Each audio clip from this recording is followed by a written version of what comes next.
ಮಂಗಳೂರು ಹೊರವಲಯದ ಸುರತ್ಕಲ್ ಮುಖದ ಬಳಿ ಇಂದು ಸಂಜೆ ಭೀಕರ ರಸ್ತೆ ಅಪಘಾತ ನಡೆದಿದ್ದು 6 ವರ್ಷದ ಬಾಲಕಿ ಸಾವನ್ನಪ್ಪಿದ್ದಾಳೆ. ಮೃತ ಬಾಲಕಿಯನ್ನ ಮಾನ್ವಿ ಎಂದು ಗುರುತಿಸಲಾಗಿದೆ.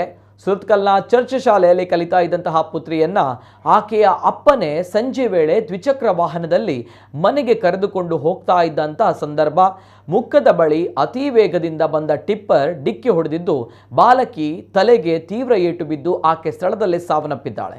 ಸ್ಥಳೀಯರು ಟಿಪ್ಪರ್ ಚಾಲಕನನ್ನ ಹಿಡಿದು ಬಳಿಕ ಪೊಲೀಸರಿಗೆ ಒಪ್ಪಿಸಿದ್ದಾರೆ. ಸ್ಥಳದಲ್ಲಿ ಸಂಚಾರಿ ಪೊಲೀಸರು ಮತ್ತು ಸ್ಥಳೀಯರ ನಡುವೆ ತೀವ್ರ ಮಾತಿನ ಚಕಮಕಿ ಕೂಡ ನಡೆಯಿತು. ಟ್ರಾಫಿಕ್ ಉತ್ತರ ಠಾಣಾ ಪೊಲೀಸರು ಆಗಮಿಸಿ ಪ್ರಕರಣ ದಾಖಲಿಸಿ ವಿಚಾರಣೆ ನಡೆಸಿದ್ದಾರೆ.